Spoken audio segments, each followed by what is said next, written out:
Assalamualaikum warahmatullahi wabarakatuh. Selamat pagi bapak-bapak dan ibu-ibu sekalian. Terima kasih atas kehadirannya pada hari ini. Sebelum kita membahas materi, izinkan saya memperkenalkan diri terlebih dahulu. Saya Sotilana Dewi, biasa dipanggil Tia. Saya dari Universitas Trunojoyo Madura, dari Fakultas Pertanian Prodi Agribisnis.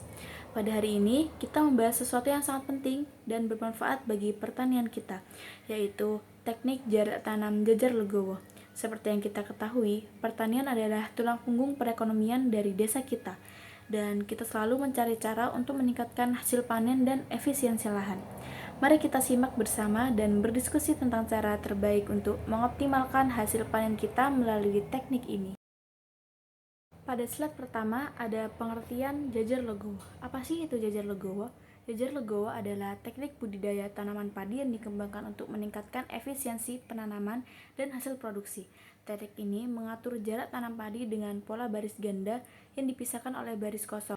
Nama jajar legowo berasal dari bahasa Jawa, di mana jajar berarti baris dan legowo berarti luas atau lapang, menggambarkan konsep baris dengan jarak yang lebar. Selanjutnya ada varian dari jajar legowo. Yang pertama, pola tanam jajar legowo 2:1 adalah metode penanaman yang umum digunakan dalam pertanian padi di Indonesia.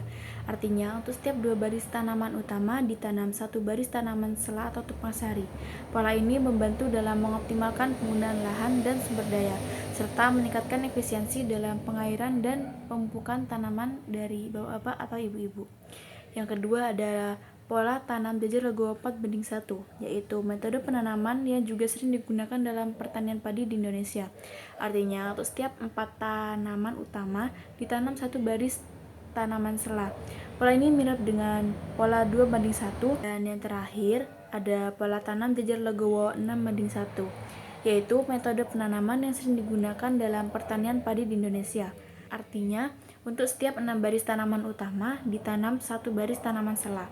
Pola ini memungkinkan untuk mengoptimalkan penggunaan lahan dengan memaksimalkan jumlah tanaman utama dalam satu area tertentu. Jarak tanam jajar legowo juga memiliki manfaat. Yang pertama, peningkatan akses cahaya matahari.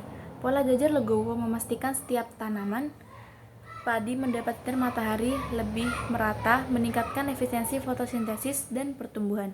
Yang kedua, ada sirkulasi udara yang lebih baik. Ruang antar tanaman yang lebih terbuka memungkinkan sirkulasi udara yang optimal, mengurangi kelembapan dan risiko penyakit. Yang ketiga, ada efisiensi pemupukan. Dengan penataan yang teratur, pemupukan bisa lebih rapat sasaran dan efisien, meminimalkan pemborosan polusi lingkungan. Yang keempat, ada pengendalian hama yang lebih mudah. Tanaman yang tersusun rapi memudahkan pengawasan dan penanganan terhadap hama, mengurangi risiko kerusakan tanaman. Selanjutnya, perlu bapak-bapak dan ibu-ibu ketahui, terdapat langkah-langkah dari jajar legowo. Yang pertama yaitu persiapan lahan. Yang pertama, bersihkan lahan dari gulma dan sisa tanaman sebelumnya, olah tanah hingga gembur dan siap untuk ditanami. Kemudian ada penentuan jarak tanam. Gunakan tali pengukur atau alat bantu lainnya untuk memastikan jarak tanam yang konsisten. Contoh jarak tanam untuk jajar legowo 2:1 adalah 25 cm antar tanaman dalam baris, 50 cm antara baris padi, dan 100 cm untuk baris kosong. Penanaman bibit. Tanam bibit padi pada jarak yang telah ditentukan. Pastikan bibit ditanam pada kedalaman yang sesuai untuk memastikan pertumbuhan optimal. Ada pemilihan tanaman. Lakukan pemupukan secara teratur sesuai kebutuhan tanaman. Kendalikan hama dan penyakit dengan yang ramah lingkungan. Pastikan pengairan yang cukup, terutama pada fase kritis pertumbuhan tanaman. Tidak terasa materi yang saya sampaikan telah habis, dan terima kasih bapak-bapak dan ibu-ibu atas perhatian serta partisipasinya dalam penyuluhan hari ini. Semoga apa yang kita pelajari bersama tentang teknik jarak tanam jajar legowo dapat bermanfaat dan segera diterapkan di lahan pertanian masing-masing. Kesimpulannya, teknik jajar legowo adalah metode budidaya padi dengan pola baris ganda dipisahkan oleh baris kosong, seperti jajar legowo 2:1, 4:1, dan 6:1. Evaluasi dilakukan untuk memantau pertumbuhan tanaman, hasil panen, dan dampak jangka panjang terhadap kesuburan tanah dalam keberlanjutan ekosistem. Mari kita terus berinovasi dan berbagi pengetahuan untuk kemajuan pertanian di desa kita. Jika ada pertanyaan lebih lanjut atau butuh bantuan dalam penerapan teknik ini, jangan ragu untuk menghubungi kami. Semoga kita selalu diberikan kesehatan dan keberkahan dalam setiap usaha kita. Terima kasih. Wassalamualaikum warahmatullahi wabarakatuh.